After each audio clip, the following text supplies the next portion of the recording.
Bonjour et bienvenue sur les rendez-vous mensuels de design et collectivité. Le but, c'est de pouvoir échanger ensemble sur votre carrière en design et en innovation sociale pour débloquer des problèmes que vous pouvez rencontrer tout au long de votre carrière. Hello. Bonjour Rebecca. Ah, coucou! Bonjour. L'idée de ces rendez-vous mensuels de design et collectivité, c'est de pouvoir parler de notre carrière en design, en innovation sociale. Donc ça concerne vraiment l'ensemble des acteurs qui souhaitent avoir un impact positif sur la société avec une approche créative, notamment du design, mais aussi des approches agiles. Et dans ce cadre-là, le but, c'est de répondre un petit peu à des questions. Les rendez-vous ont généralement lieu tous les deuxièmes jours de chaque mois. Là, sur la gauche, il y a les questions du jour.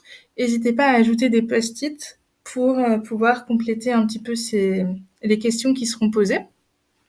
Le but, c'est d'essayer de répondre à tout. Si on n'a pas le temps, lors de la prochaine session, du coup, je répondrai aux questions. Ou sinon, j'écrirai un article un peu plus détaillé pour que tout le monde puisse avoir une réponse à sa question. Tout au long du coup de notre rendez-vous mensuel, le but, ça va être d'échanger ensemble. Donc, je considère pas que j'ai la science infuse, donc je compte vraiment sur vous pour partager vos expériences, vos savoirs, pour qu'on puisse vraiment faire ensemble et avancer collectivement.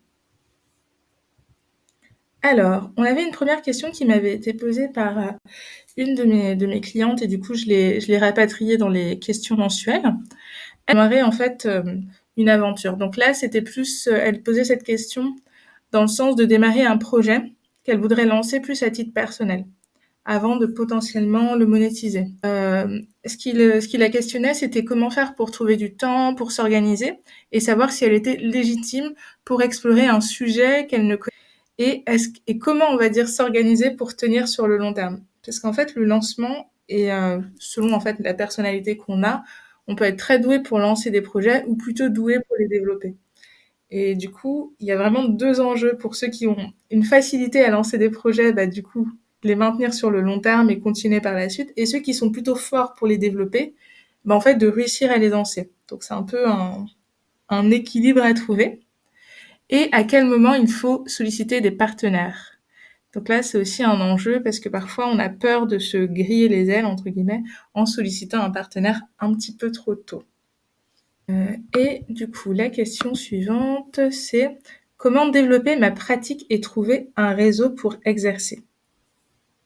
Et l'autre question, comment se positionner et se visibiliser sur une pratique de design appliquée à des enjeux collectifs quand on ne connaît pas encore le paysage des projets en cours ou possibles? Donc là, c'est hyper intéressant. Donc, l'idée, ça va être de bien se positionner et de se rendre visible en même temps dans un domaine qui bouge quand même assez vite. Alors, Virginie avait une préférence pour prendre la première question. Est-ce que ça vous va? Enfin, celle qui est, celle sur comment on débute un projet, donc la toute première. Est-ce que ça vous va si on débute avec celle-ci? Oui. OK, génialissime. Donc là, ce qu'on peut faire, c'est que je vous invite, chacun et chacune à ajouter un petit post-it qui pourrait permettre de compléter, de répondre en fait à la question qui est posée. Je vais juste reformuler un petit peu le début de la question pour que ça soit plus clair. Est-ce le bon moment pour démarrer un projet? Voilà. Et je vous invite du coup à poser 1, 2, 3 post-it, autant que vous voulez. Comme ça pourrait aider la personne qui avait posé cette question-là et plus globalement les personnes qui pourront regarder la chaîne YouTube et qui auront des questions un peu similaires à poser. Et après, je vous dirai un peu moi ce que j'en pense de ce côté-là et des petites astuces ou des ressources. Alors, ce que je vous propose de faire, c'est de prendre la parole pour essayer de répondre à la question. Et après, je vous raconterai un peu ce que j'en pense et ce que j'ai pu moi-même expérimenter. Donc là, n'hésitez pas à vous lancer pour prendre la parole.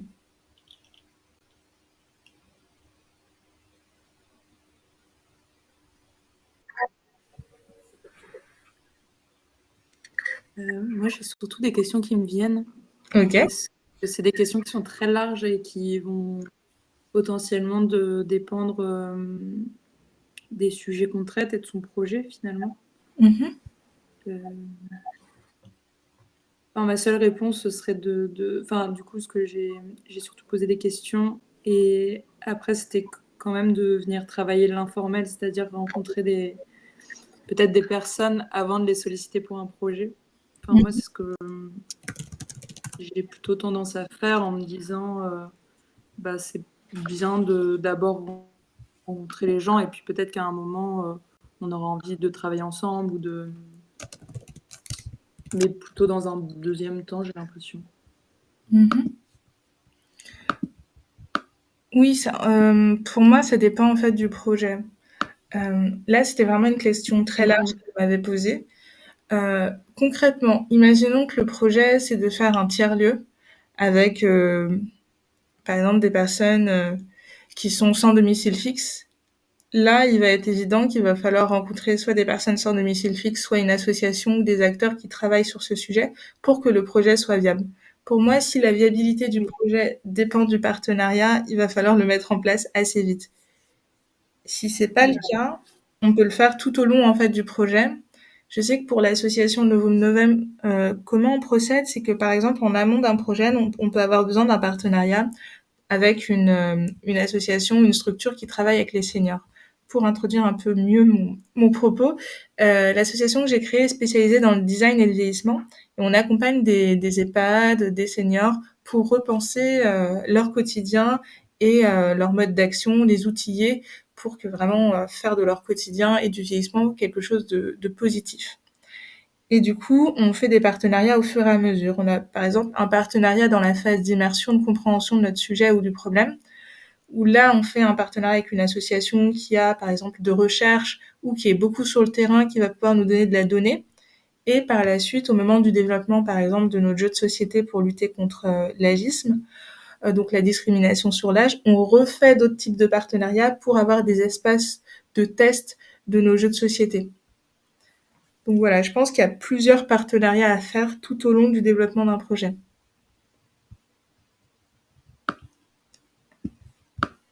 N'hésitez pas à compléter. Du coup, je vais trier un peu les propositions qui ont été faites. Donc, j'aime beaucoup du coup ce qui avait été posé sur quels critères pour savoir si c'est le bon moment. Parce qu'effectivement, je pense que ça dépend un peu de chacun. Si clairement on est au bord du burn-out, ce n'est pas le bon moment. Mais si on a une santé qui est claire, qu'on est dans une phase de notre vie où on peut y consacrer un petit peu de temps, c'est pas forcément 5 heures par semaine, mais ne serait-ce qu'une heure, ça peut être le bon moment. Je pense qu'il faut pas non plus avoir peur de se lancer et qu'il n'y a pas un bon moment en soi, mais juste un moment où on doit agir et faire les choses en fait. Parfait, génial.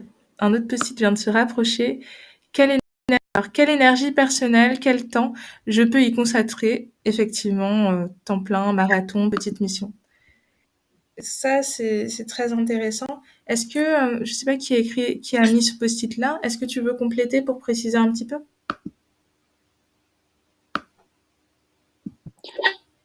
Ouais, c'est moi. Oui, en fait, c'était juste, j'essayais de me poser à moi-même la question de c'est quoi mes critères d'engagement personnel là-dedans, dans n'importe quel type de projet. Et je me dis que c'est ça, c'est essayer de voir quelle énergie j'ai à moyen terme.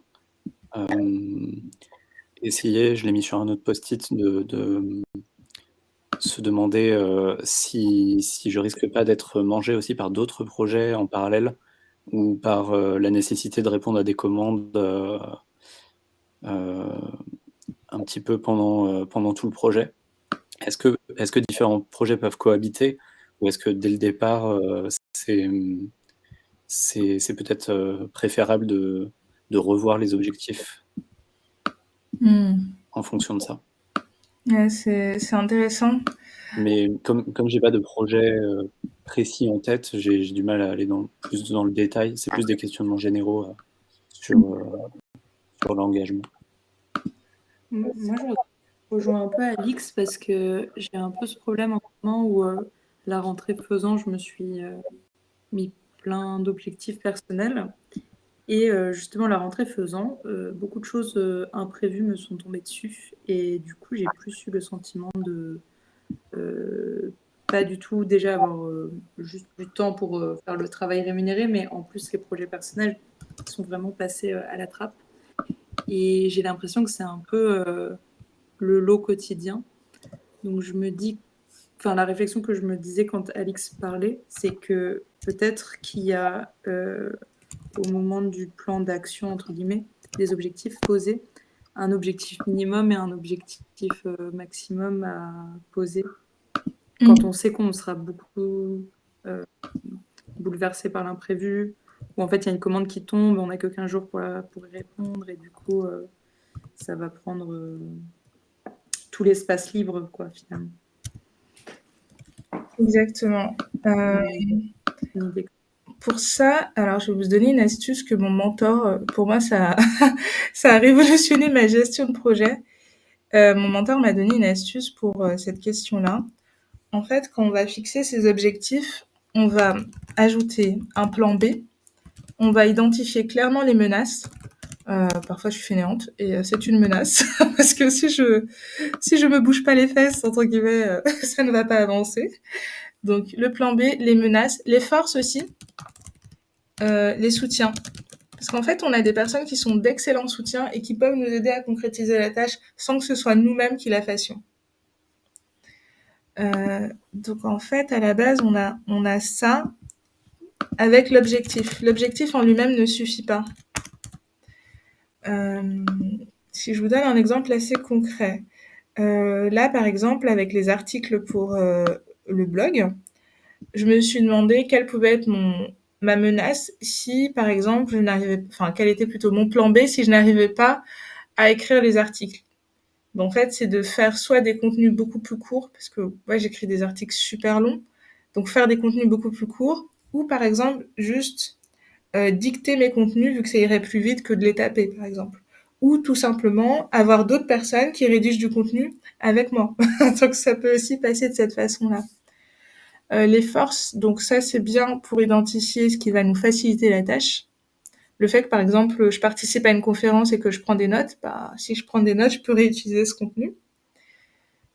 Et une autre petite astuce, là c'est plutôt dans le milieu des startups qu'on voit ça, c'est qu'il faut faire aussi assez attention à identifier si le projet, on va dire, fonctionne mal, on va dire, donc ça se passe mal dans le projet, qu'est-ce qu'on fait, à quel moment on continue, on dit stop, et si ça se passe trop bien.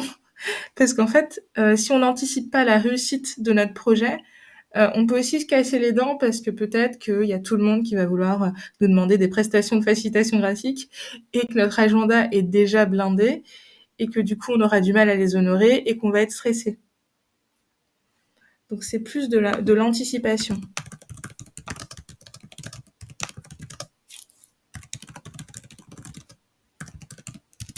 Est-ce que vous voyez d'autres choses ?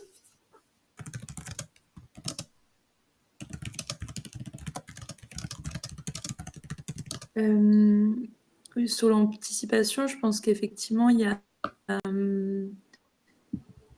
comment dire ? Je reprends ma situation actuelle. En fait, j'aurais pu anticiper le fait d'être surchargée en me rendant compte que j'avais pas mal de choses sur le feu et donc peu de jours disponibles. Et que finalement, peut-être qu'il fallait repousser les projets personnels. Mais j'ai toujours l'impression, en faisant ça, que... Enfin, je redis, c'est le lot quotidien. Et du coup, finalement, en repoussant... Enfin, je reprends ce que tu... Je sais pas, on avait déjà parlé de ça, du fait de la méthode cumulée, je sais plus comment ça s'appelle. Oui, l'effet cumulé. Finalement, en faisant des toutes petites tâches... Oui, l'effet cumulé. Mais tu vois, ça c'est... Enfin, je le comprends très bien dans la théorie, mais dans la pratique, enfin, si tu as des astuces, tu vois, pour vraiment le mettre en place, j'imagine que c'est ne pas se mettre des objectifs trop, etc. Mais si je peux me permettre, Maëlle, oui. Moi, j'avais vu écouter un mentor qui parlait justement de ça, des projets personnels qu'on peut avoir dans la vie, en parallèle nos projets professionnels. Mais justement, dans le but de préparer notre projet, on va dire, futur projet professionnel, tu vois, développer un autre plan de carrière à côté. En fait, lui, alors ça va être un hyper gros mot que je vais sortir, hein, mais c'est vraiment la discipline. Et il expliquait qu'en fait, il fallait mettre un plan d'action en place. Alors, suivant ce que tu veux développer, tu vois, tu le mets en place sur 6 mois, 1 an, mais prendre vraiment du temps le matin, entre midi et 2, et le soir, mais de manière vraiment ultra régulière, tu vois, le plus possible là-dessus. Et ça prend bien évidemment en compte et ton travail, ton entreprise et le fait que tu aies une vie peut-être de famille aussi à côté. Et c'est cette discipline-là justement qui permet aussi à court et voire à moyen terme, tu vois, de voir éclore tes projets. Parce que si tu te disciplines pas, c'est là qu'il y a énormément d'échecs où tu passes à côté, tu remets au lendemain, mais sauf que le lendemain, il dure parfois des mois, voire des années, tu vois. Effectivement. Et en fait, Personnellement, c'est ce que j'applique. et je pense que tu as totalement raison, Virginie, c'est une discipline à avoir. Et je pense qu'en fait, dans ton cas, Maëlle, c'est plus sanctuariser des temps. Pour que ça fonctionne, c'est te dire que même si c'est 5 minutes, Oui. même si c'est 5 minutes où tu réfléchis dessus, ça marche. Mais il faut que tu te bloques tout le temps ces 5 minutes et que tu te les accordes tout le temps. Et après, tu vas augmenter, ça va passer à 10, 15, 20, ou peut-être même une journée, qui sait. Et au fur et à mesure, ça va le faire. Mais c'est plus arriver à s'accorder du temps pour soi. Ça marche pour des projets, mais aussi pour d'autres choses dans notre vie. En fait, moi, l'ambiguïté, c'est que c'est pas des projets personnels, entre guillemets, c'est plus un peu entre projets rémunérés et projets non rémunérés. Sachant que projet non rémunéré, c'est tout ce qui est créer son site, écrire des articles. C'est des choses, qui sont importantes, mais pas rémunératrices. Et quand, entre guillemets, j'ai l'impression que c'est moins un enjeu de discipline que de aussi santé mentale, parce que je veux bien ajouter du temps, mais j'essaye de pas non plus trop travailler, parce qu'après je sais que sur du long terme c'est pas viable en fait. Ouais, mais totalement. Du coup c'est un peu mais après peut-être que ça demande aussi d'accepter que pendant 2 mois c'est pas possible parce qu'il y a des urgences et que toute l'ambiguïté entre projets rémunérés, chercher des projets, donc du temps non rémunéré où on écrit des offres, et développer entre guillemets sa casquette d'entrepreneur, donc pas rémunéré. Après, une des autres astuces qu'il y a, elle est aussi un peu hard, hein, mais très certainement qu'on l'a fait tous. C'est t'as un objectif et t'élimines au maximum tout ce qui t'éloigne de cet objectif, parfois en faisant des sacrifices, quoi, tout simplement dans la vie, mais parce que tu sais que tu as par exemple 2 ou 3 mois pour réaliser ce projet-là. Donc c'est sûr, c'est moins de sorties au resto, c'est aller moins voir ses amis, c'est parfois se lever un peu plus tôt, tu vois, pour bosser. Mais au moins, tu délimites un temps. On dit, là, en 2 mois, mon objectif, c'est de ça, ça, ça. Et pendant 2 mois, je pense qu'on est tous des monteurs de projet, on le sait. Mes amis, écoutez, là, je suis un peu en off, mais je reviens un peu plus tard. Ça vous parle. Ouais. Et ce qui peut être intéressant, moi je sais que typiquement, à un moment, j'étais dans 10 associations différentes. Je me suis dit, mais j'ai un problème. Ça s'est fait progressivement. C'est juste que j'adore m'investir dans des projets bénévoles et j'ai compris qu'il fallait que je limite mon bénévolat et que ça devenait pas sain d'être dans autant d'assauts parce que tu finis par ne plus être très utile. Et ce que je veux dire par là, c'est que ce qu'il va falloir prioriser, c'est ce que toi, tu veux faire dans la vie. Mais c'est vrai, hein. En fait, tout ce qui rentre pas dans tes objectifs, faut que tu l'élimines. Parce que sinon, tu te crames, hein, tu fais un burn-out, hein, t'en peux plus. Hein. C'est tes objectifs à toi, personnels. Vraiment. Il y a parfois des choix qui sont douloureux, mais c'est salvateur. Hein. Totalement. Sur les autres dimensions, on avait donc du coup, j'ai recréé une dimension oser se lancer. Il n'y a pas de bon moment en soi et on est tous légitimes pour agir. Donc il y a beaucoup de personnes qui ont peur de se lancer parce qu'ils pensent que il faut être par exemple PDG du CAC 40 pour pouvoir lancer une start-up ou même ouvrir une boulangerie. Non, pas du tout. N'importe qui peut ouvrir une boulangerie, c'est juste qu'après, on est plus ou moins éloigné de notre objectif en fonction des compétences qu'on a déjà et parfois dans le milieu socio-professionnel dans lequel on évolue. Mais c'est possible. Après, on a la partie partenariat. J'adore le post-it. Trouver des personnes clés sur le territoire. Effectivement, ça c'est très important.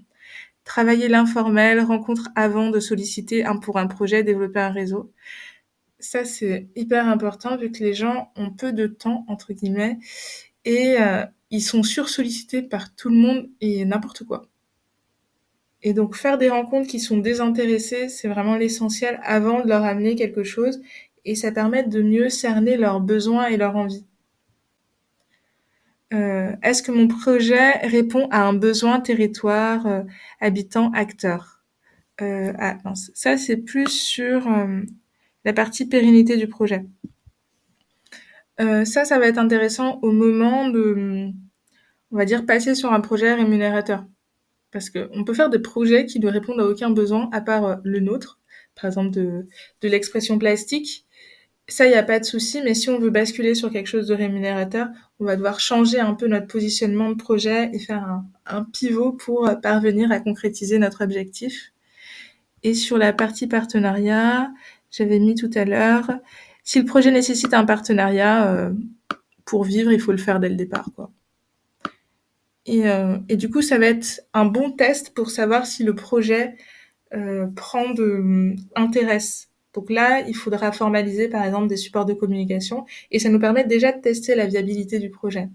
Il faut pas, on va dire, perdre pied dès que quelqu'un va nous dire bah non, ça m'intéresse pas.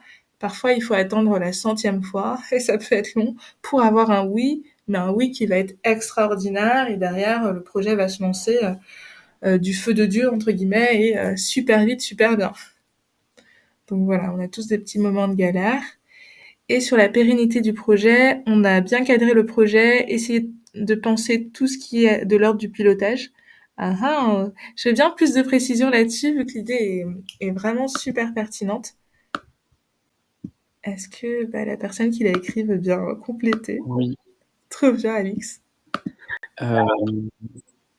En fait, ouais, je pensais vraiment à en fonction des objectifs, voir qu'est-ce qui sont les, comment dire?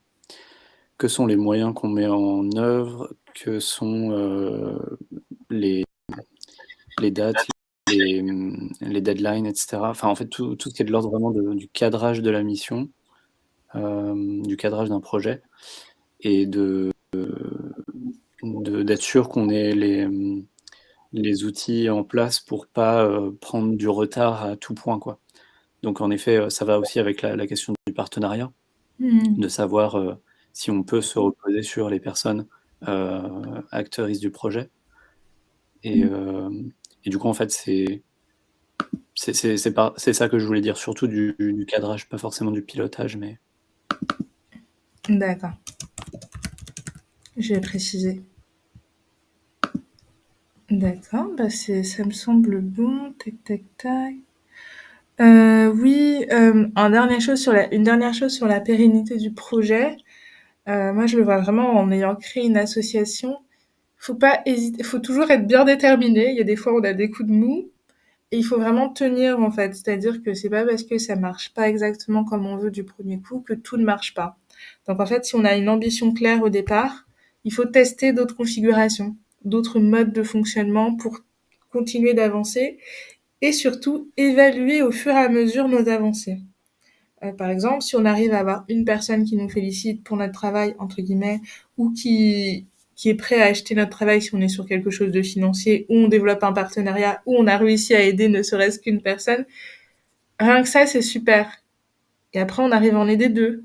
Parfait. Et rien que ça nous aide à pouvoir quantifier qu'on avance, entre guillemets. Et ça peut se faire de façon plus sensible aussi, ne serait-ce qu'en termes d'apprentissage. Je sais créer un site internet maintenant, alors que 2 semaines avant, non. Voilà. Est-ce que vous voyez d'autres choses ou on passe à la question suivante? Ok. Question suivante. Ouais, bien. C'est ça. Alors, la question suivante, je la... là, on va procéder un peu comme tout à l'heure. Donc, n'hésitez pas à ajouter des petits post-it. Mais pour moi, la meilleure façon de développer sa pratique, c'est un peu comme ce que j'explique dans le triangle de la réussite.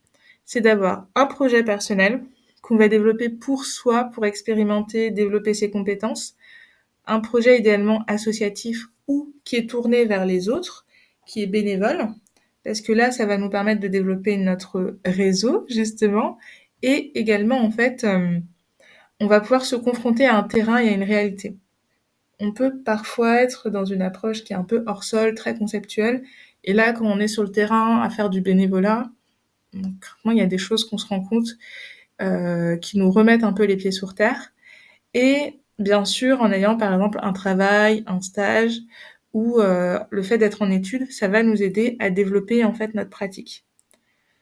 Comme la question est assez large, je ne sais pas si elle était sous-entendue, par exemple développer sa pratique de co-création sur un autre sujet, donc on va la prendre un peu large sur ça.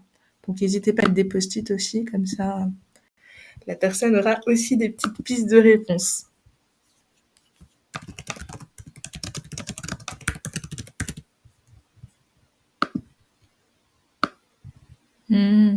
Excellent. Rencontrer des personnes en local.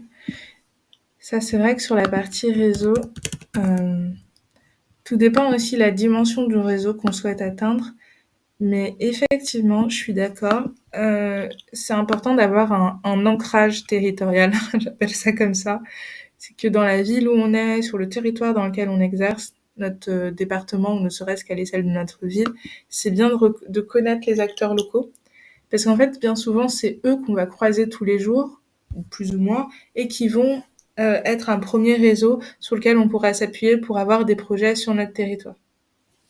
Parce que c'est vrai que, par exemple, si vous habitez à Marseille et que la plupart de vos projets se font en Bretagne, c'est génial, mais ça veut dire que vous avez un réseau qui est à l'opposé de là où vous êtes. Et forcément, en termes d'animation, de ce qui va se passer, vous allez, entre guillemets, manquer certains événements parce que votre localisation est tellement à l'opposé de votre territoire de base que ça peut être un peu gênant dans certaines situations. En tout cas, si le but, c'est d'avoir une activité plus pérenne du côté de Marseille, par exemple.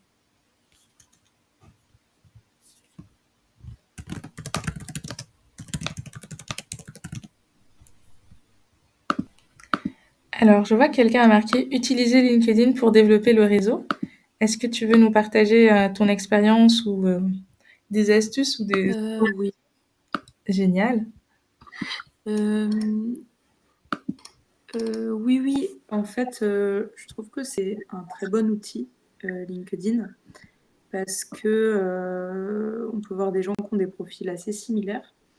Moi, je l'utilise beaucoup pour envoyer des messages ou... Enfin, justement, tout à l'heure, j'avais mis aussi un post-it sur les rencontres informelles. Du coup, je l'utilise beaucoup pour ça. En me disant que si je rencontre d'autres designers, ça me permet de potentiellement pouvoir à un moment travailler avec eux si les profils sont complémentaires et si c'est des gens plus qui sont mes publics commanditaires, c'est pareil, potentiellement, soit ils pourraient me mettre en contact. Et c'est toujours intéressant aussi de se tenir au courant de ce qui se passe. Enfin, bref, ça permet de faire un peu l'état des lieux directement en rencontrant des gens. C'est plus difficile de conserver ces contacts, je trouve. Une fois qu'on les a rencontrés une fois, qu'est-ce qu'on fait? Est-ce qu'on ressollicite les gens? Ça, je n'ai pas résolu cette question. Ah, c'est génial. Je vais pouvoir te comment on fait vivre nos réseaux, en fait, c'est plus ça. Je vais pouvoir te donner des petites astuces. Ah. J'ai l'impression d'avoir réussi à faire d'avoir des connaissances qui vivent quand même assez bien. Et pourtant, je leur parle tous les 4 matins. Mais en tout cas, via LinkedIn, j'ai vraiment rencontré énormément de gens et c'est super riche. Et enfin, j'aime beaucoup faire ça. Mais du coup, c'est aussi toute une partie du temps à consacrer de rencontrer des gens, quoi. Effectivement. Ah, pardon, j'ai pas entendu. J'ai dit merci Erika de nous faire nous rencontrer. Oui, c'est génial. Ah ouais, je suis trop contente. C'est vraiment le but. Alix, bienvenue dans le métier et dans ce monde-là. Ouais, c'est un monde qui est cool. En plus, on s'entraide, j'adore. Oui, du coup, si je reviens sur ce qu'on s'était noté. Alors, oui, LinkedIn, c'est vraiment génial. Pour aussi la petite anecdote, un truc qui est tout bête, mais sur LinkedIn, c'est que quand vous ajoutez quelqu'un, ou que quelqu'un vous demande, parce que parfois quand c'est vous qui vous faites ajouter, c'est moins pratique de répondre tout de suite à la personne, parce qu'il faut se souvenir que la personne vous a ajouté. Mais quand vous ajoutez quelqu'un, très simple, dites à la personne oh coucou, bienvenue dans mon réseau. C'est très simple, mais bien souvent ça aboutit à des échanges parce qu'il y a des personnes qui voudraient vous parler mais qui ont peur de se prendre un vent. Et là, c'est vraiment la safe place où vous leur dites ok, bon, il y a des fois, il y a des gens qui en profitent pour essayer de vous vendre des applications, mais ça n'arrive pas tout le temps. Mais tu vois, Erika, moi, je fais, en fait, je crois qu'on en a déjà parlé, mais c'est rare que moi, j'envoie des demandes, mais par contre, on m'envoie régulièrement des demandes. Oui. Et généralement, je fais un petit message en disant bonjour, on se connaît pas, on se rencontre, etc. Ça marche assez bien, mais il y a quand même, je suis étonnée que, je sais pas, ces derniers temps, ça marche moins bien. Peut-être que mon message est moins bien formulé. Mais il y a plein de gens qui me répondent pas. Et je suis assez étonnée que les gens me demandent et que, tu vois, il n'y ait pas de volonté d'échange. Parce que pour moi, quand on ajoute quelqu'un sur un réseau, et donc je me questionne, là, toi, tu as l'air de dire, c'est plus un message de bienvenue et pas forcément un message de on s'appelle. Moi, c'est vraiment un message de je vous propose de faire un échange en vidéo quoi, ou par téléphone. Je sais pas ce que tu conseilles. Je pense qu'en fait, ça dépend. Peut-être un peu. Moi, j'ai tendance direct. Ça aboutit au deuxième truc. Parce que, en fait, le truc avec ça, c'est que ça dépend de la personne. Sur LinkedIn, il y en a beaucoup qui vont ajouter des personnes parce qu'ils te trouvent intéressant, tu vois. Mais ils ont pas forcément de trucs à te dire, mis à part, waouh, t'as l'air intéressant. Okay. Je fais la même chose. C'est-à-dire qu'il y a des gens où, dès que la personne, je la trouve intéressante, je l'ajoute. Ou par exemple, je vais à une demande, j'ajoute la personne. Mais j'ai pas, on va dire, si je veux lui parler, par la suite, je sais qu'elle est dans mon réseau. Donc c'est intéressant. Mais si j'ai pas de truc, mis à part lui dire, j'ai adoré votre conférence, je vais dire, il faut que je muscle un peu mon argumentaire pour quand même avoir un vrai échange de fond avec la personne. Mais je pense qu'à minima, tu peux continuer, en fait, vu que c'est intéressant, la personne se sentira libre. Et au moins, tu vois, il y a un peu un côté je t'accueille, si tu veux discuter, on peut. Voilà. Moi, ça se fait plus au deuxième message, c'est-à-dire que au premier message, il y en a qui répondent pas. Hein. Il y en a qui sont connectés aussi une fois tous les 3 ans. Et il y en a d'autres avec qui, ce premier message, ils répondent, ils m'envoient des smileys, tu vois, par exemple. Je leur envoie des smileys. Et il y en a d'autres où on aboutit à un échange sur qu'est-ce que vous faites, tatata. Et ainsi de suite, on discute et après, on se fait un rendez-vous. Mais je pense que ton approche, la meilleure approche, c'est celle qui te correspond bien, le mieux, entre guillemets. Et voilà, donc oui, l'autre astuce, vu que tu me disais tout à l'heure que tu n'ajoutais pas beaucoup de personnes sur ton réseau, moi, je suis vraiment très pragmatique. C'est-à-dire que à un moment, il y avait une liste de designers, je les ai trouvés intéressants, j'ai pris la liste, j'ai ajouté. Oui, voilà. Je suis pragmatique.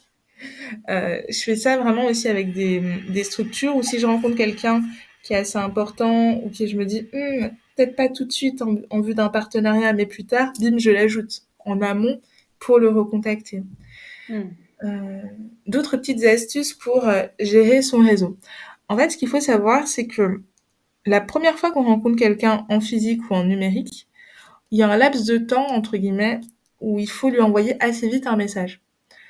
Donc généralement, ce que j'ai tendance à faire, ça marche aussi avec mes amis, c'est-à-dire que quand je les vois, derrière, 1 jour, 2 jours après ou même dans la soirée si, je suis vraiment chaud patate, je leur envoie en fait un petit message pour leur dire, «Je vous remercie pour l'échange, c'était très agréable» et tout ça.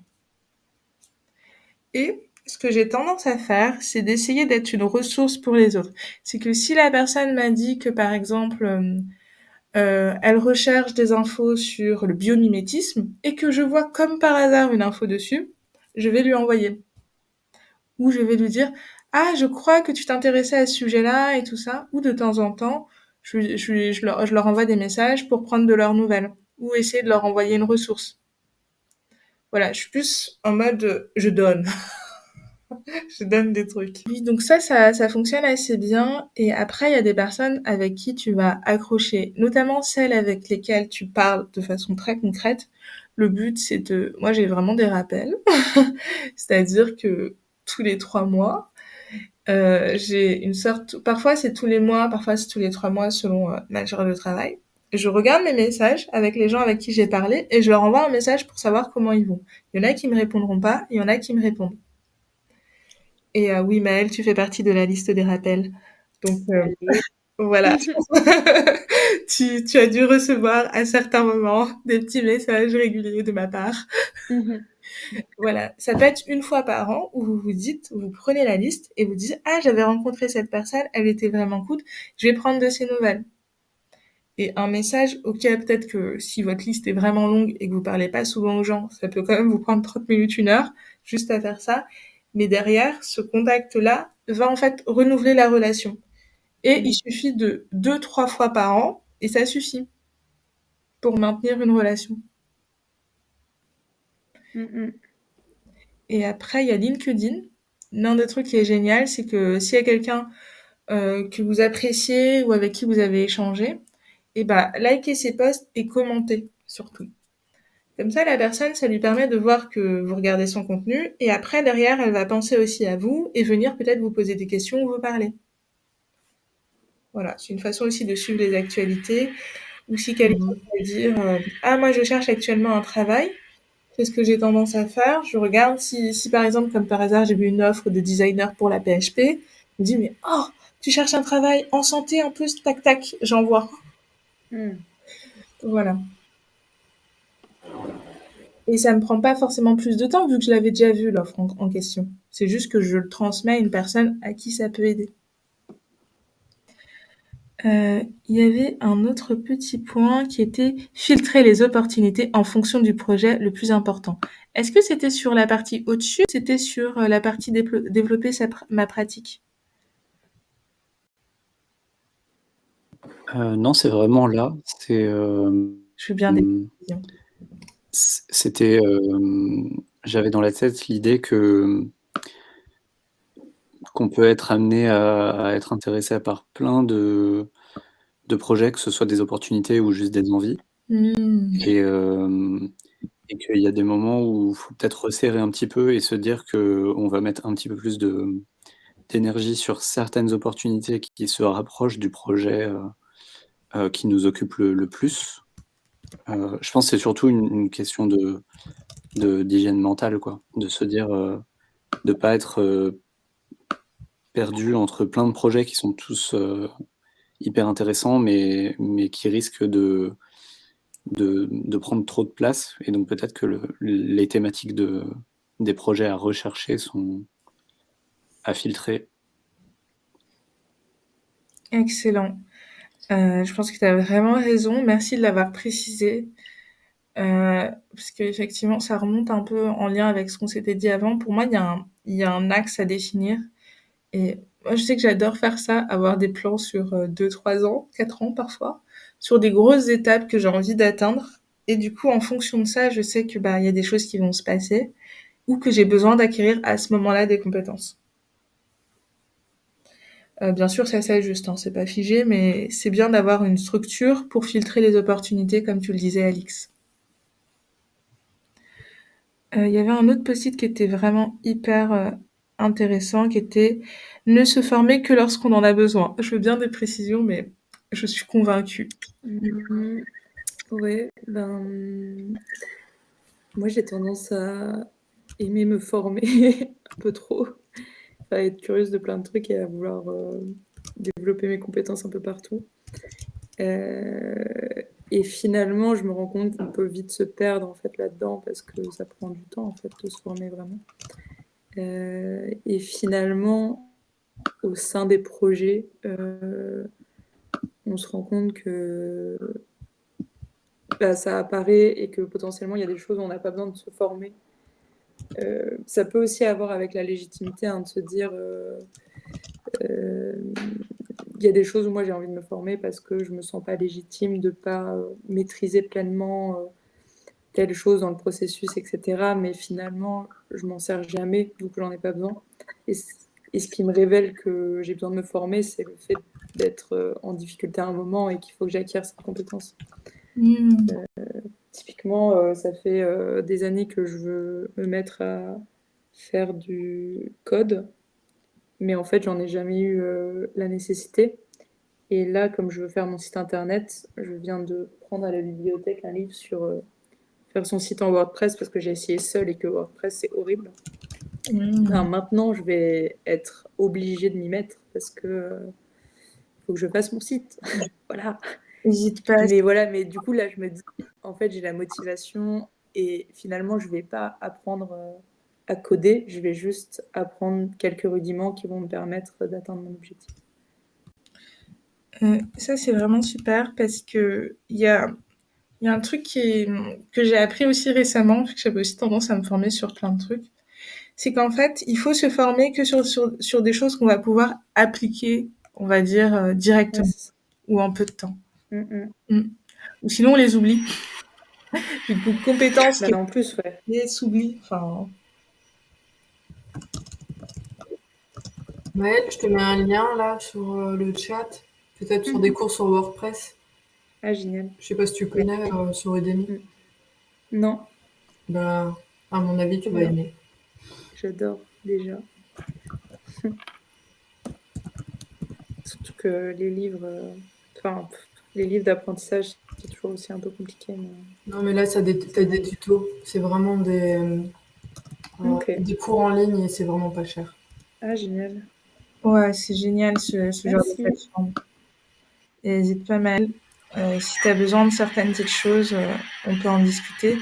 Il nous reste une petite dernière question. Je vois qu'il est 1h, mais je pense qu'on a la possibilité de la traiter peut-être rapidement, mais quand même en profondeur. Notre dernière question est: comment se positionner et se visibiliser sur une pratique de design appliquée à des enjeux collectifs quand on ne connaît encore peu le paysage des projets en cours ou possibles? Et là, je suis convaincue que cette question avait été posée par l'un d'entre vous. Oui, c'est moi, ça correspond à la situation actuelle pour moi. Trop bien. J'ai pas trop compris la fin de la question. Je suis désolée. Quand on ne connaît pas encore le paysage des projets en cours ou possibles, ça je comprends pas trop. En fait, c'est, je pense sur des domaines d'activité. Je vais prendre pour exemple l'hospitalier, le milieu hospitalier. Ça peut être une nébuleuse quand on connaît pas encore et qu'on n'a pas encore fait de projet dedans. Et du coup, ce qui est fait, ce qui est intéressant comme point de départ et ce qui est encore possible dans le domaine, c'est quelque chose d'un peu inconnu quand on fait que l'aborder. Et je trouve que quand on commence à connaître un domaine de connaissances, d'activités, etc., ça devient tout de suite plus évident, les pistes possibles et qui sont intéressantes à développer. Et quand on connaît pas, par contre, c'est là où je sais pas s'il y a des tips justement pour explorer. Alors du coup, ma question c'est qu'est-ce que tu envisagerais? Est-ce que c'est pour trouver un emploi? Est-ce que c'est pour répondre à des marchés publics? Ou est-ce que c'est pour, je sais pas, trouver une opportunité qui fasse que derrière, tu vas monter une start-up parce que le projet, tu vas le développer. Enfin, c'est peut-être ça qui me... Ah oui, je vois. En fait, c'est justement parce que comme pour l'instant, avec mon amie Léa, on n'a pas de projet commencé. On a juste l'envie de travailler ensemble et parce qu'on l'a fait aussi à plusieurs reprises pendant les études. Et on a une idée du type d'implication qu'on veut avoir, mais on ne sait pas encore si ça va consister en être salarié ou entreprendre et du coup avoir des commandes ou répondre à des appels à projets. Pour le coup, on a trouvé un appel à projet récemment sur des programmes d'accompagnement à l'entrepreneuriat des femmes, avec la question des violences de genre et liées au genre. Et du coup, ça correspond beaucoup à ce que Léa fait, en tout cas ce qu'elle a pu faire pendant les études. Moi, ça correspond un peu à ce que j'ai pu faire dans des milieux associatifs. Et donc ça devient un domaine sur lequel elle est plus avancée que moi, par exemple. Donc il y a déjà quelque chose, un apprentissage que moi je peux avoir vis-à-vis d'elle. Mais même nous, par rapport au paysage complet, je me demandais comment me positionner.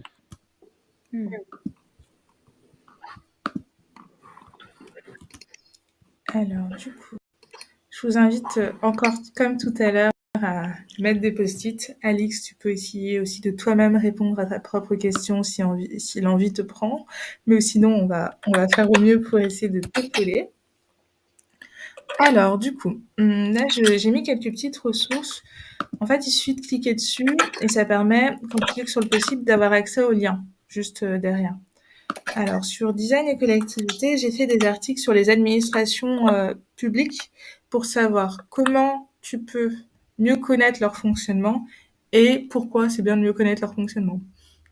Sans surprise, le fait de mieux connaître le fonctionnement des institutions publiques va te permettre de mieux choisir avec lesquels tu souhaites travailler. Parce que travailler pour une région qui travaille sur de la mobilité, sur de l'emploi, de la formation et beaucoup de la gouvernance d'autres acteurs, c'est pas pareil que travailler pour une mairie qui va gérer des places de parking, des mariages. Ça n'a rien à voir. C'est ça. Ça pose la question de notre relation à l'usager. À quel point tu veux collaborer avec ton usager ou avec d'autres types de partenaires qui peuvent être tout aussi intéressants. J'ai aussi des interviews d'autres acteurs du design et de l'innovation sociale, donc je les ai mis. Donc c'est des petits podcasts. Je suis progressivement en train de publier sur YouTube et prochainement une chaîne de podcast. Et pour la partie savoir ce qui se fait, en fait, dans les faits, tout est possible. On est vraiment sur un champ qui est très, très, très vaste, avec énormément d'opportunités. La seule limite qu'on a, ce sont soit des limites en termes de ressources, de moyens et d'imagination. Parce que même en étant limité en termes de ressources, il y a beaucoup de choses qu'on peut faire à moindre frais. Donc vraiment, tout est possible. Je t'invite à regarder aussi l'agence de design qui s'appelle La Bobine, qui fait vraiment un excellent travail parce qu'elles ont plusieurs modes d'intervention. Elles ont un mode d'intervention du type « je réponds à des appels à projets », un mode d'intervention du type « je sollicite des fonds européens pour créer des tiers-lieux », par exemple, et après la version prestation. Donc pour te positionner, ce que je te conseillerais, c'est toi d'identifier quels sont les secteurs d'activité qui te correspondent le mieux. Donc généralement, ce que j'invite à faire, c'est une sorte de cartographie de ses compétences, de définir ta vision. Pour ça, j'ai quelques articles sur le blog dans la partie études de cas qui expliquent en fait comment tu peux procéder pour ça. Voilà. Et le but, ça va être vraiment d'identifier quels sont les pôles qui t'intéressent et jusqu'où tu veux aller dans un projet. Imaginons que tu veuilles aller plutôt, on va dire, tout faire, c'est-à-dire de A à Z. De l'impulsion du projet jusqu'au développement de ce projet-là, clairement, c'est mieux que tu sois intégré, par exemple, dans un établissement de santé, même s'il y a une partie qui sera partagée avec d'autres acteurs. Tandis que si tu veux plutôt impulser le projet, Là, tu peux être par exemple prestataire et derrière la mise en œuvre sera faite par d'autres. La temporalité a aussi une importance parce que concrètement, si tu aimes que le projet soit fait par exemple en 3 mois, 6 mois, donc on va dire une temporalité courte, voire normale en design, c'est pas pareil parce que dans les collectivités, ça peut prendre 1 an, 2 ans, 3 ans, 5 ans. Voilà. Donc tu as plusieurs en fait questions à te poser en fonction de comment tu veux travailler qui vont te permettre après par la suite de savoir ce qui te convient le mieux. Moi, je compléterai ce que tu dis, Erika, par les ressources, et je vais reparler de LinkedIn, parce que c'est aussi un bon outil pour savoir ce qui se passe. Par exemple, moi, mon fil, il est exclusivement consacré au design des politiques publiques, et je n'ai que des contacts qui vont publier des choses, où je vais suivre des acteurs. Et c'est bien de le paramétrer vraiment suivant tes intérêts. Par exemple, si c'est le monde de la santé qui t'intéresse, il y a le GHU, aujourd'hui, il y a de plus en plus de design intégré, donc il y a aussi beaucoup de choses qui sont faites dans ce sens-là. Il y a les revues type Horizon Public ou la Gazette des Communs, qui sont des grosses revues sur les collectivités territoriales, et Horizon Public, ils ont vraiment un tournant, enfin je sais pas si tu les connais, mais c'est vraiment sur l'innovation. Donc ils sont super, et il y a souvent des des choses chouettes qui sont mises en avant, etc. En fait, tout ça, c'est des ressources. Il y a aussi des livres qui sont sortis sur le care design, qui sont super intéressants. Il y a vraiment il n'y a pas beaucoup de matière, mais il y a de plus en plus de matière. Tu peux aussi t'abonner à Dessin Public, qui est un super réseau de designers en collectivité. Je rigole parce que Maëlle en faisait partie. On a monté il y a 3 ans maintenant, mais moi j'en fais plus partie. Avec Erika et consorts. En fait, petit à petit, c'est vrai que c'est difficile de trouver au début, mais après, c'est quand même c'est une toute petite sphère, le design public, et en France. Et du coup, dès que tu commences à comprendre un peu ce qu'il faut regarder, c'est quand même. Je sais pas ce que tu en penses, Erika, mais moi je trouve que pour l'instant, c'est en train de grossir, mais pour l'instant, c'est quand même facile de voir les contours. Oui, totalement. Et en gros, le plus simple, c'est de passer à l'action. C'est-à-dire que d'aller à la rencontre d'un premier acteur, par exemple la 27e région, qui va eux-mêmes te référencer à un autre acteur. Et au fur et à mesure... T'abonner à la newsletter. Oui. T'abonner à la newsletter de la 27e région. Excuse-moi, je t'ai coupé, Eric. Non, mais t'as raison. Je trouve que c'est vraiment ça qu'il faut faire.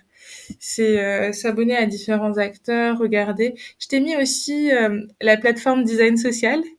Oh, et il y a la super association qui a été créée par Thaïs Doll, qui s'appelle Design Makes Sense, qui recense les designers qui ont une pratique engagée. Et du coup, là, tu vois un large panel de profils et tu peux essayer de chercher ceux qui sont dans les domaines qui t'intéressent et les contacter, bien sûr.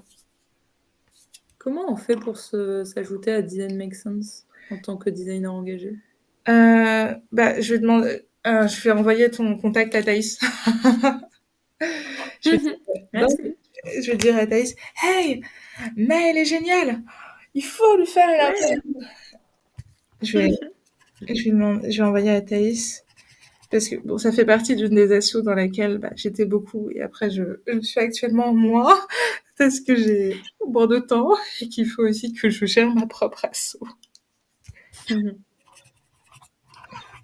Mais c'est génial ça. Je n'avais jamais regardé leur site. Ah, mais Design Makes Sense, c'est fabuleux.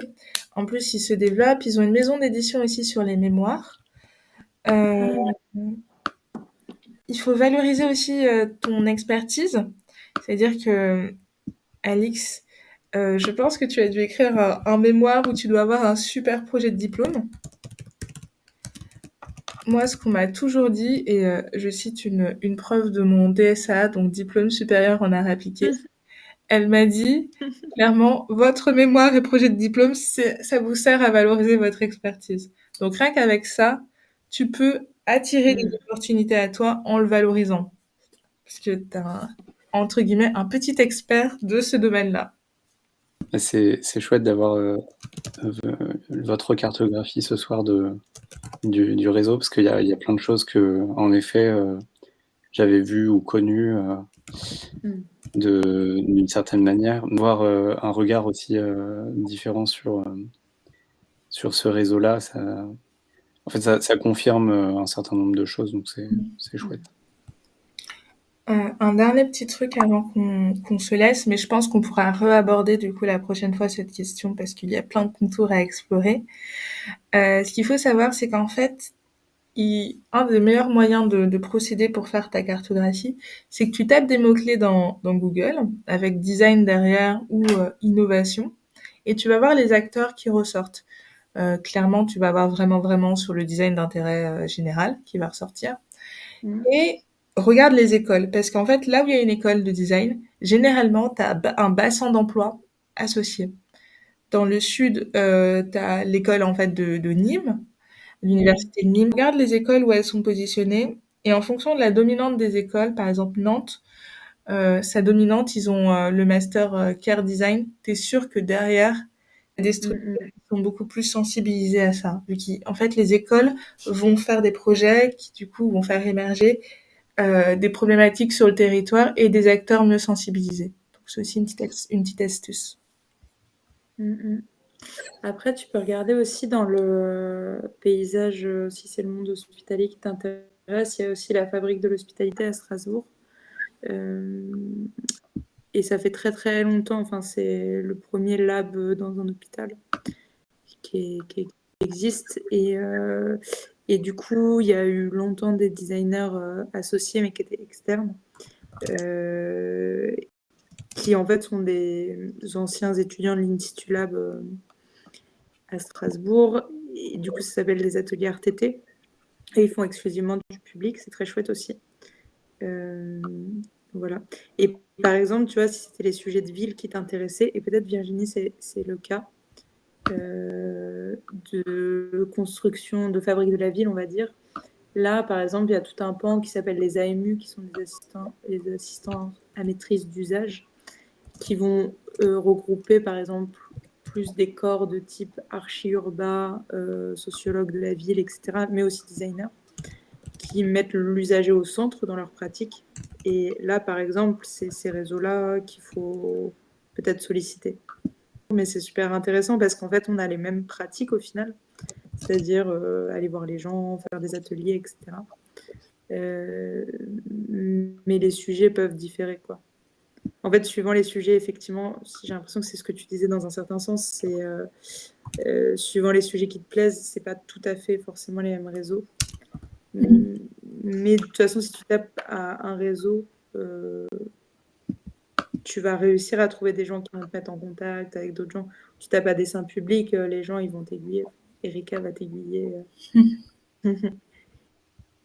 Et ça va vite, quoi. Aujourd'hui, le paysage, il est quand même pas super étendu dans le design de services publics. Totalement. En tout cas, c'est un domaine où les gros acteurs, tu les vois. En fait, c'est aussi assez simple. Les plus gros, tu vas les voir vu qu'ils participent à des conférences, des événements. C'est plus ceux qui font de l'excellent travail, mais qui sont moins en visibilité, qui sont plus durs à dénicher, entre guillemets, ou qui vont être recommandés par d'autres via du bouche à oreille. Mais n'hésite pas à utiliser LinkedIn et à dire clairement, je cherche, par exemple, à rencontrer des designers qui travaillent dans le domaine hospitalier ou dans le domaine design de services publics. Et t'inquiète pas, les gens vont répondre et venir à toi ou te proposer des noms. Et comme ça, c'est tout bénef. Tu utilises ton réseau pour trouver d'autres personnes pour nourrir ton réseau. Alors du coup, son réseau, on va en rester là. Je vous remercie du coup pour votre présence. La prochaine fois, ça aura lieu du coup le 2 novembre, notre temps d'échange. J'espère que ça a pu répondre à vos questions et que le format a pu vous plaire également. Oui. C'est sympa, puis on a fait des belles rencontres. Ouais, chouette, trop bien. Merci. Oui, c'était chouette. Et si, dernier conseil, il faut aussi aller à des conférences et à des événements. Moi, je sais que assez jeune, enfin même avant de sortir des études, j'ai rencontré vraiment beaucoup de gens que j'ai retrouvés plus tard dans des sujets de travail, etc. Et en fait, c'est beaucoup passé parce que j'allais faire des événements, des conférences et des trucs, mais des coïncidences improbables, vraiment. Donc, faut pas hésiter à participer à des événements parce que c'est là où on rencontre le mieux les gens. Parce qu'on se voit sur 1, 2, 3 jours. Il y a le mois de l'innovation publique, effectivement. Ouais. Il y avait là en septembre la Week. Moi, je vais participer à un Muséomix là en novembre qui se passe à Mulhouse. Trop bien. Ouais, je suis trop contente. C'est la première fois que je fais un Muséomix. Et du coup, je suis trop contente parce que je me dis, mais en fait, c'est trop chouette parce que je connais pas tout à fait les acteurs locaux non plus, en partie, mais pas. Enfin, ouais, je pense que faut vraiment pas hésiter à passer du temps, à aller voir les tiers-lieux. Mais ça prend vraiment beaucoup de temps, par contre. Oui, donc ça Et se fait beaucoup d'énergie. progressivement. Essaye de focus sur des thématiques pour pas te noyer dans les super rencontres que tu vas faire. Et Mix, Maëlle, tu veux bien expliquer parce que comme c'est pas forcément connu par tous, ça peut être intéressant. Muséomix, ouais. Ouais. Ok. En fait, alors Muséomix, c'est vraiment lié au musée. Mais il y a des hackathons comme ça. C'est le principe du hackathon, c'est qu'on va passer 2-3 jours, souvent sur un week-end et sur du temps personnel, pour travailler sur des projets qui sont portés par des acteurs. Ça peut être quelque chose de très amateur, donc ça va être des gens qui vont porter un projet, etc. Ou là, par exemple, en l'occurrence, c'est vraiment des institutions qui viennent avec une problématique. Et il y a différents rôles et compétences. Donc, il va y avoir des gens qui sont plutôt des fabricants, d'autres qui sont, je sais pas, des écrivains, enfin des gens qui vont écrire ou des gens qui vont développer parce qu'ils savent coder, etc. Et ça fait des petites équipes et du coup, chaque équipe va essayer de répondre à un problème. Pour quand 2-3 jours de travail, généralement c'est 3 jours, il y a un prototype qui soit fait. Très concret, quoi. Et c'est très intense, parce que c'est souvent tu dors sur place, tu manges sur place, et tu travailles un peu en non-stop. C'est souvent très gratuit. Donc c'est un peu la limite, moi, que je trouve, c'est que c'est quand même du travail gratuit, mais c'est super riche et très excitant parce que bah, du coup, tu travailles pendant 3 jours. Au bout de 3 jours, tu livres quelque chose, ce qui est rare quand même dans nos vies professionnelles, d'avoir une concrétisation aussi rapide. Puis du coup, je pense que c'est l'occasion de rencontrer plein de gens, quoi. C'est vrai que c'est vraiment excellent. Voilà. Et il y en a un, moi je participe à celui des arts et métiers. Ah, génial. Ouais, on se raconte. Oui, du musée de la Mésie. Moi, je crois que c'est le musée de l'électricité, un truc comme ça à Mulhouse. Mais là, par exemple, j'en ai vu un autre à Strasbourg qui va avoir lieu fin novembre. Et c'est sur la question de l'eau. Et super intéressant, quoi. Mais excellent. Ouais, c'est génial. Et là, c'est des acteurs publics qui portent. Du coup, je crois qu'il y a il y a la région, il y a l'Eurométropole, etc. Et du coup, il faut absolument vous inscrire. Et les restitutions, Maëlle, elles sont publiques si tu n'y participes pas? Ben, je me questionne. Je pense que c'est public, ouais, parce qu'il y a vraiment dans la programmation un temps dédié. Ah oui, tu veux dire, est-ce que ça se fait au niveau des participants ou est-ce que... Donc, par exemple, en non-participant, tu vois, tu peux juste venir aux conclusions et voir en fait Peut-être. les projets que les équipes ont mis en place, quoi. Oui, c'est ça. Peut-être, ouais. En tout cas, je pense qu'il y a un truc de diffusion parce que, tu vois, ils en parlent vraiment sur les réseaux. Mhm. Il y a quand même un truc où, des fois, tu as des hackathons qui sont plus confidentiels. Mais là, c'est vraiment des choses qui sont portées par des structures publiques. Donc, si tu veux, là, ça s'appelle Muséomix Alsace. Parce qu'il y en a sur 3 sites en même temps. Bah, du coup, Erika, elle fait celui qui est à Paris, j'imagine. Oui. Et celui- Je confirme que oui. En fait, le principe, c'est que tu conçois, tu fais une immersion, une idéation, un prototypage, enfin un développement rapide et prototypage. Et en fait, le grand public vient tester les solutions dans le musée. Donc, le musée a une ouverture nocturne. J'avais fait celui de Ah, c'est Normandie à Caen. cool. Maëlle, tu me tiens au courant, s'il te plaît. Attends, je t'ajoute sur LinkedIn. En tout cas, je vous remercie parce que c'est très agréable de pouvoir échanger ensemble. C'est chouette de pouvoir en fait contribuer collectivement et on arrive à aider beaucoup de personnes comme ça. Donc merci beaucoup. J'espère que ça a été, que ça vous a plu. Donc voilà, à très vite. Oui, merci Erika. Oui. Merci beaucoup.